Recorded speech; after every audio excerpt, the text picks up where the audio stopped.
Mebala, and welcome to the 9 to 5 Hustler. It's another Friday in September, and it's hot. It is hot. Oh, Lord.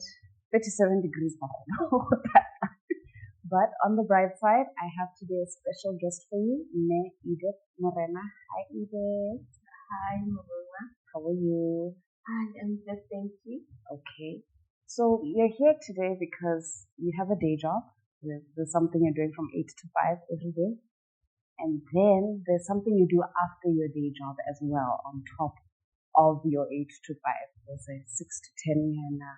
And if I read your profile correctly, I think there's an extra job after the extra job. Can you tell us a bit more about yourself? What is it you do and what are the hustles? All right. Thank you so much for having me in your show. It is such an honor. I am a teaching at the right level facilitator at an organization called Youth Impact. Okay. I work as a remedial lesson teacher. I provide remediation for mathematics and literacy lessons for primary school students in government schools. Yes. I also do catering. I'm into events catering. I started earlier this year. And as a leader in civic management, I also manage and organize social impact initiatives, which we'll talk about more in this. Oh, okay.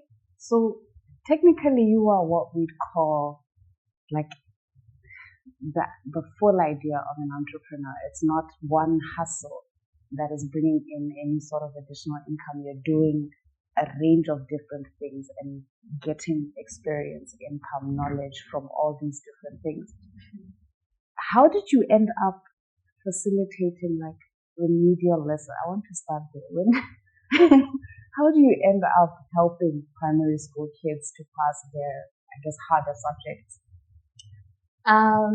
I love kids. I love kids, and I remember, I think when I was 24 years, a lot of my peers, my family were age mates, they had kids, and I was the only one who didn't have kids, and they kept on asking me, when are you having a baby? Are you sure you are able to have kids? And all that. So everything that I do, like most of the things that I do daily are aimed at making the world a better place for children, because I actually believe that the world is theirs because they're still yet to grow. So, post opened for teaching at the right level facilitators. I applied, I was called for interview and then training. And so my daily life is all about holding these lessons that are fun and engaging for students. It's not like a typical classroom setting. We actually have fun, it's interactive, we play with the kids so that they learn in a relaxed manner. And yeah, it has proven to be working because a lot of children have progressed. Okay. I needed you when I was in primary school. Not that, again, it's not that I wasn't a good student. True. I just got bored very, very easily. It's nobody's fault, but I think if there were more games, something more practical. Yeah. I've seen it on TV, like where you take M&Ms and like you teach people how to count with M&Ms. I would have loved that. I needed me too growing up, but it wasn't there. So it's a game changer for students in primary school because they get to relax. They learn that, learning doesn't always have to be in a classroom where there's a chair and a book. They can learn anytime, anywhere when they're playing. Nice one. Yeah. Parents at home, I think this might be a very, very good idea. I don't know about you when you were younger in school. How was it learning? Did you need an Edith? I know I needed one, especially for maths and science. It took being in Form 4 to decide to get serious about my education, and that's a little bit too late. But Aripo think Kauka will be back right after the break on the 95.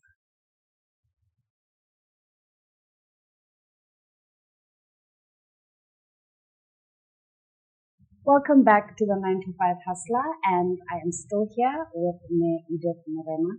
She's just been telling us about how during the day she's helping primary school kids, getting them from, I want to say not so great grades to better grades.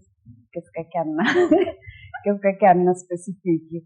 I can be specific about myself. I needed to be specifically for Safana. I was a D student.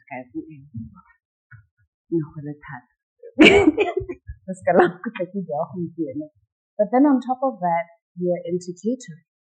And then on top of that, you said you do civic engagement. Okay, now I need to know, what does a typical day look like for Edith? What time do you wake up? What happens in the workday? And then what happens in the hustles? And when do you do you sleep? Maybe I should, do you sleep? Not really. I rest. Okay, no, rest counts. You drink water, I guess. You eat food. Okay, no, it counts. Okay, please tell us about your daily life. Okay, I should add that I'm a mother. I actually have toddlers. Now, what you call Irish twins. One is 3 and the other is about to be 2 years old. Like my nieces. Yeah. Okay. So I understand.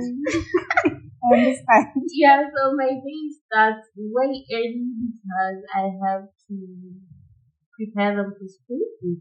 I wake up at around 5, 6. Okay. Prepare them. We are always late for school, but it's preschool, so yeah. For now it's fine. Just spend a wonderful blessing. So I wake up at around 5 and then I get them ready for school, make breakfast, then I drop them off, come back, get ready myself to go to work. I've also been awarded an innovation further scholarship on data science. So maybe an hour or 2 before going to work, that's what I touch on the courses that are available that I'm interested in, and then I go to work. But before I go to work, I make a lesson plan, and I have to make sure that it is structured in such a way that it caters for the challenges I encountered the previous day, and also how I make that day better. Okay. I touch up on the lesson plan when I go to work. After that, there is what we call a post session after the lessons that we have with the students. There's a post session where we convene as facilitators with our supervisor, and then we reflect on how the lesson went, then plan for the following day. So after that, I go back home, depending on what time it is. The kids knock off at around 5. So I go collect them from school, then we go home, get something to eat, prepare for bedtime. Yeah. Are you aware that by now you've already done 3-4 jobs? And that's not even everything, because remember, I'm also into civic management. Yes. So in between all that, I have to find time for research, because I also manage the projects that I work on. One in particular is the region-wide baby shower. It's an annual thing, and this is our 3rd year. It brings about girls and women from different backgrounds who are either expecting or mothers and have challenges in their motherhood journey. So it's mostly centered about that, researching about it, coming up with fundraising activities to raise about enough money to host the workshop. Okay, so if I'm to understand correctly, you also somehow, some way, in the middle of your day, you're finding time to plan a whole, I don't even know how to describe it, like an extra big baby shower. The fundraising activity first, because I'm doing it as an individual, and there are not so many grant opportunities for individuals. Most of them are for registered organizations. Yeah. So as an individual, I have to come up with community engagement activities that I can be able to raise funds for the workshop and then plan for the workshop itself. Yeah. Okay, this is why I say you're technically what we'd call like entrepreneur mongalina. Because are you aware how many jobs you have in a day? Like, have you counted? It helps not to count. It helps not to count. Fair point. It might stress you out. This is why you should rest. There's no time for sleep. Where does catering fit in? Usually most of the catering gigs that I get are weekend gigs or after hours gigs. I have a very supportive partner. Sometimes we go to the gigs together and he actually helps me to dish out for the people because some people don't cater for that. Yeah. You have to come with your food and then dish for them, finally just enjoy their party or whatever. But yeah, after hours, and sometimes it clashes with work, so I have to let my supervisor know. The good thing is that I work closely with my supervisor, so it's only a matter of letting them know beforehand that I have this project that I'm working on, so I'm gonna need either time off or I'm gonna knock off 3.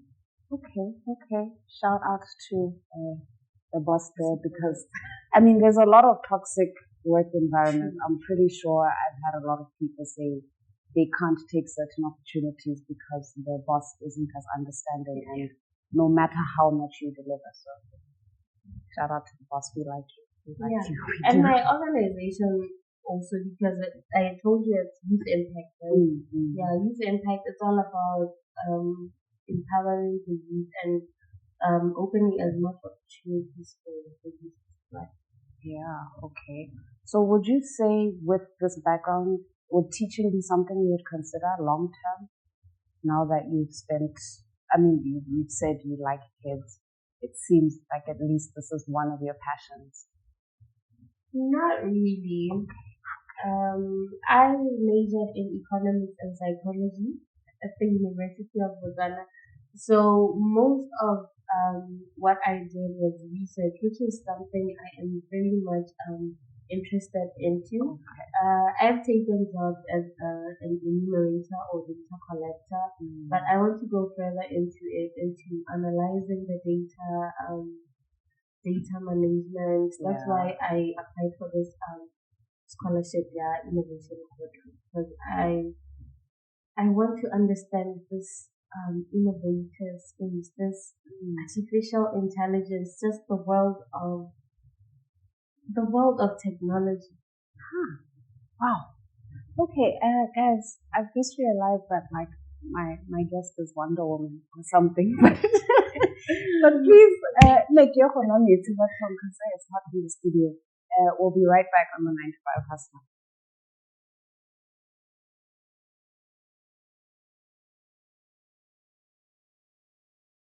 Welcome back to the 9 to 5 Hustler. I am still here with our wonderful Wonder Woman of a guest who does everything under the sun. Mom, business owner, facilitator. Can I say project manager? Project manager, student, partner. Have I forgotten anything? Okay. And she rests when she can. But I don't imagine your life is the easiest. I'm sure there are challenges in every facet of life. Can we discuss some of those? Like what's difficult about being Edith? A lot is difficult about being me. Sometimes I just want everything to just stop for a minute so that I can breathe. We really don't talk enough about that stress. We don't, guys. We need to huddle up as a nation and just discover what's the problem. So, like I've mentioned before that all these social change initiatives, I'm doing them as an individual. So acquiring capital or money to lead this initiative is one challenge that I'm facing. So I have to really work around the clock to make sure that by December, because the workshop is always in December, I have to make sure that by December I have acquired the funds necessary to host the workshop.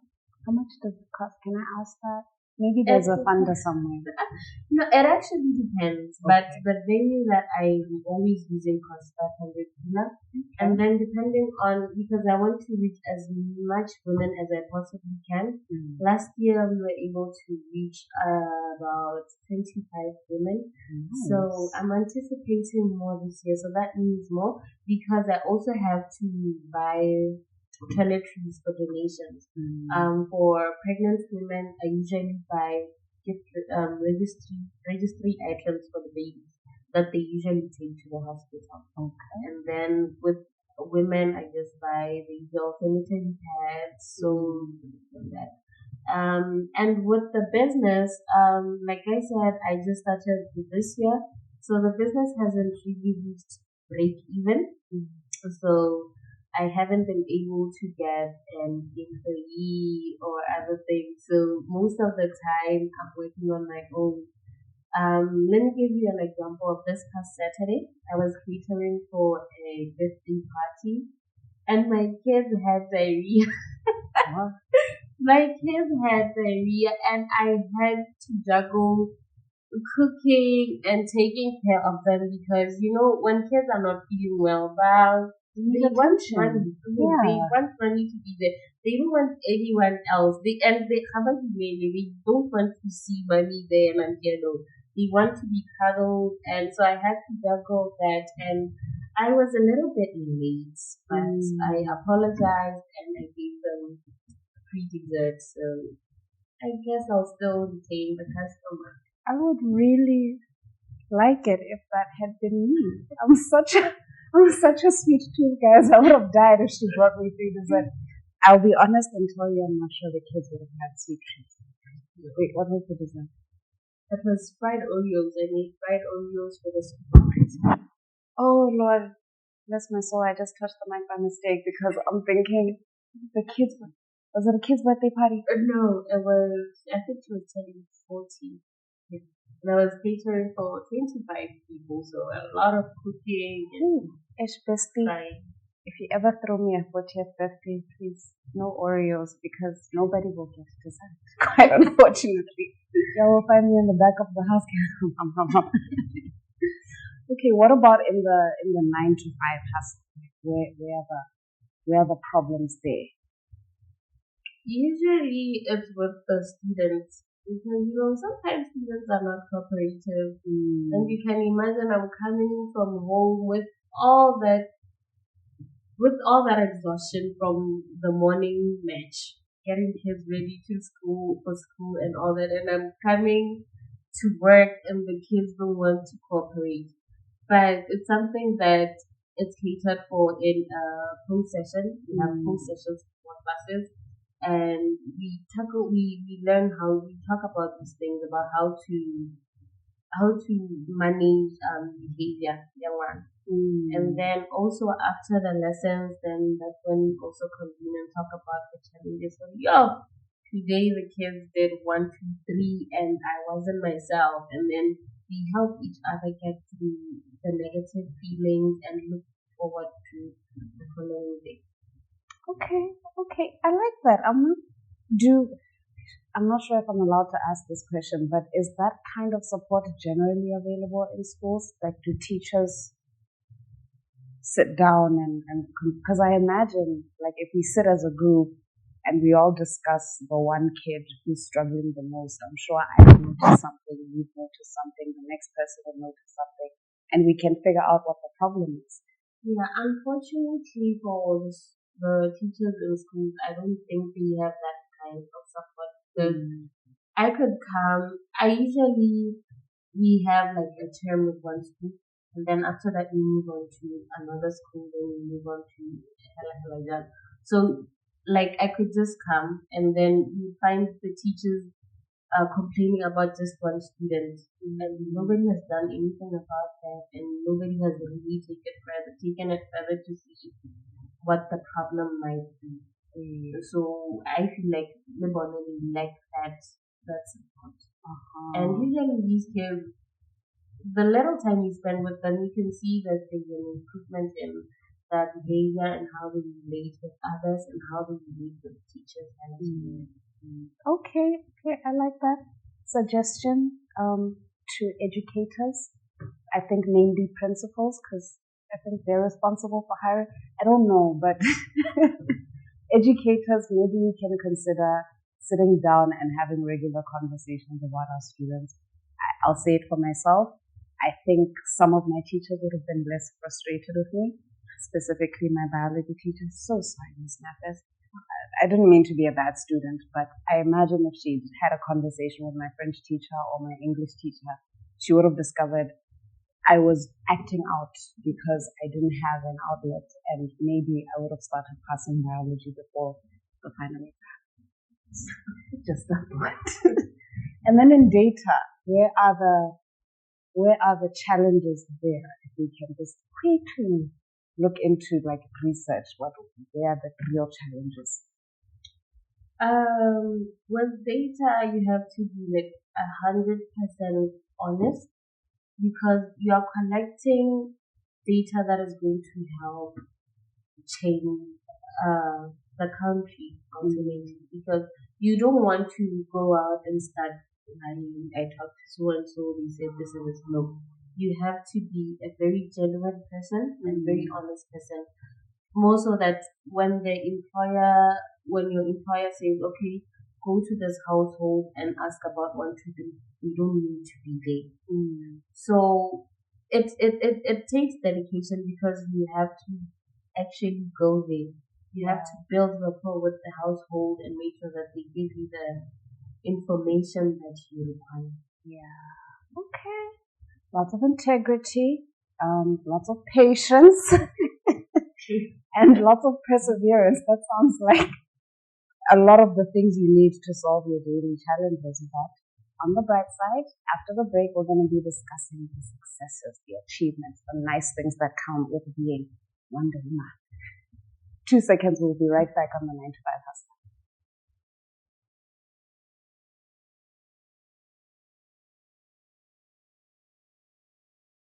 Welcome back to the 9 to 5 Hustler. We've just learned that having 6, 7 odd jobs, even when you're self-employed, is not the easiest thing to do. However, as it turns out, there are some nice things about it. There are times where you stand there like a superwoman and say, yes, I did it. So can you tell us about those days, Edith? Those times that you said, this is an achievement I want to remember for the rest of my life. You see the smile on my face? Yes, I see the smile. I think this is the segment you've been waiting for. You know, I'm all about change. I'm all about positive change at that. So success for me has been looking at my beneficiaries and actually seeing change in their lives.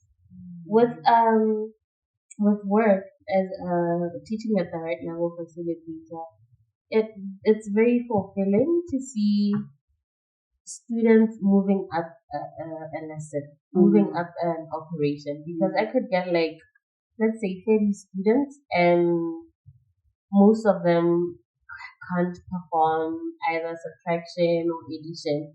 And seeing that I can actually help those students understand the concept of subtraction and actually go further to learn another operation, which is either multiplication or division, is fulfilling to me. And with women, these workshops, they have really proved to be helpful to them, because I can't stop hearing how helpful it was. Most women, we go into motherhood or pregnancy and we don't know how our bodies are going to change. We don't have that light to go over it. My body is going to change, and my self-image is probably also going to change. I probably don't even have support, and me being that backbone to these women, it's really fulfilling, and them having somebody that they can talk to, because we don't just go and have these talks, these impactful talks. We also build a network of women so that they can also be able to support each other in times of need. Okay, all right. I'm a bit thrown for a second, because I don't think I've Am I allowed to ask how old you are just from the side? I'm 29 years old. Excuse me? Yeah, you have that right. 29. Hey guys, I'm behind. At 34. I need to catch up. No, but I really do appreciate that there's somewhere a young pregnant woman can go get advice, get information, get some understanding about what she's going to go through. I know you can't necessarily save everyone or provide that starter pack for everyone, but just somewhere to get information because we don't have that. Yeah. I know we were supposed to be taught, birds and the bees. This is how your body looks. This is how it functions. But that's where it stopped. Nobody spoke about contraceptives. Nobody spoke about what happens in, Botsetsi or in the first 3 months of after a child is born. Nobody even speaks about labor. You find out when you're pregnant. It happens. So, I really appreciate it. I think, would it be something you would want to extend to even maybe not necessarily less fortunate women? Yeah, because it caters for first-time mothers. Mm-hmm. I know I didn't have enough information on what my body is going to go through. I didn't have enough information on being a mother, a first-time mother, because there were so many sleepless nights when the baby was crying. There were conditions that the baby had and I didn't know about. So I feel like even though I wasn't fortunate in terms of support, in terms of material support and emotional support, I feel like I still needed that information section. Okay. I hope we can spread it on. I hope there's someone kind, nice, wonderful out there who's willing to donate something, and please push this because it's important for young Botswana women, but it's important for any woman who's going through this change. A lot of people die giving birth. A lot of people die in pregnancy. So it's not an easy walk through. It's not, hop and skip away. It's not. And consider the fact that you're going to have this child all your life. It's a lifetime thing. Like, as soon as pregnancy or motherhood starts, that's it. There's no taking back the baby. You're going to have the baby forever. That's very, very true. Because, you're not lying. I mean, Kanye made a joke about it. 18 years, you're going to be stuck with the kid for 18 years. But I'm pretty sure you all know that many of us are still relying on our parents for one thing or another because this economy is hard. It's not an easy life to live, and somehow we are commuting in our families. What about the personal achievements in terms of just your personal development and your personal growth? Well, I try my own means to look for opportunities that help me grow as an individual. I'm Academy for Women Entrepreneurs alumni. It was life-changing in terms of teaching me how to handle business because I never had that class. I've never had that foundation. Business, bookkeeping. No, it's something that I decided to delve into because I love cooking, I love managing, I love planning, and it's a hobby that can be monetized. So I decided, you know what, why not do it? So looking for these opportunities, they really helped me grow individually. I'm also a Yali RLC alumni, and the nice thing about this Yali experience is that there was only 5 of us at the time, and I was selected to be the country representative for Botswana. So when we got back home after the experience, we had our own social change initiative. We went to the Police Center for the Blind. There's actually a school for blind kids in Francistown. So we went there, spent time with them, cooked for them, played with them. And before that, I came up with the fundraising activity. We decided to go around people's homes, washing bar cards for like 20 pula, and also raising awareness. You know, the good thing about community engagement is that you get to raise awareness about what you're doing, about what you're doing it for, and who you're helping, and you get as much people engaged in that initiative. And that is actually where most of my ideas came from that experience of planning that whole initiative. I got to dig deeper into my helping side. That's fair. I mean, I won't lie. In my experience, the car wash for money, it works in my So I'm sitting here like, wait, it's actually an option. I can genuinely, okay, don't do it. I think you can do it as a hustle, like Mona Lisa, right? Washing cars and go from person to person. But I think for those of you who are into civil engagement, who are into community engagement, and you want to help somehow, but you need funds, this is a brilliant idea. It's not just for the movies. Walk from house to house, Saturday, Sunday, wash cars from a 20-killer. Get your hands dirty. Get your hands dirty, and then you'll have a little starting foundation for whatever it is that you want to do. But in the meantime, while you're thinking about what you want to do, drink some water, and we'll be right back on the 9 to 5 Hustler.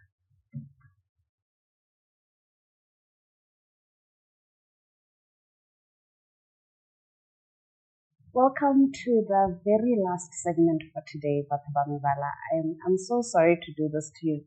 I too want to learn more about our guest, but we don't have that time. 30 minutes, it flies. It's not my fault. Edith, can you just in the last few minutes, I'd like you to first of all tell us what advice, like if I'm 18, pretend I'm 18, and I say to you, I also want to follow in these footsteps. I want to go into data research. I want to go into catering. I'd like to be an entrepreneur, but I'd also like to work with young people, help people. What's your advice? How do I do it, Edith? I'll ask you why you want to go that route. I don't have an answer, but like.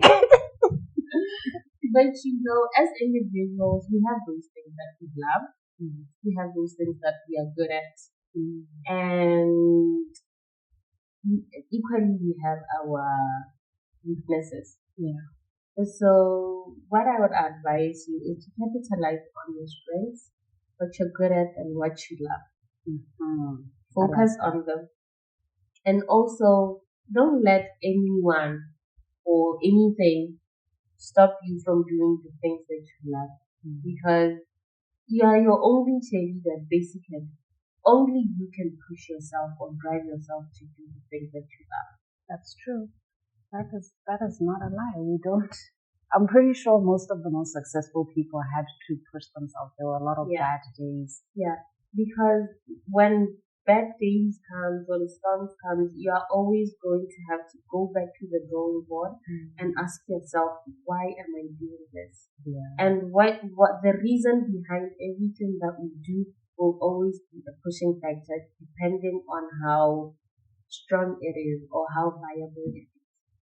That is very, very wise advice. I really like that. Yeah. Very, very wise. And I hope that young people out there are listening, because, some of us are about to start writing Form 5, and I'd like to believe everybody's asking you what's next. And then others are writing Form 6, and still everybody's asking what's next. This might be a good starting point. What do you love? What are you passionate about? And why are you passionate about it? And then how do we find you? What's next for Edith? Where do you find her? How can, if I want those fried Oreos, maybe. Okay. You can call or text or WhatsApp me at 72900-763. 72900-763. Strictly business. And you can mail me at Edith Morena at ymail.com. Edith Morena at ymail.com. Ymail? Ymail. Like Yahoo? Ymail? That sounds about the thing. Yes. Fortunately. I don't mean to sound ignorant. I'm just so used to Google, I had no idea why mail was an option. Okay. What about on the socials? How do we... On the socials, you can follow me at Edith Saints on Instagram, Facebook, Edith Saints Morena. And then I also have an Instagram page. That's where I post most of the things that I bake or cook. It's called Creations by Edith. Just go to at Creations by Edith and you will get to see all the beautiful things that I make with my hands. Okay. I've personally noted it down, Creations by Edith, and I get me some fried Oreos. Until next week, Mebala, this is the 9 to 5 hustler. She is Edith Morena. Please find her and hire her because she's a Wonder Woman. I'm willing to bet she's going to teach you things that even I learned things. That's my point. But I'll see you guys next week on the same place at the same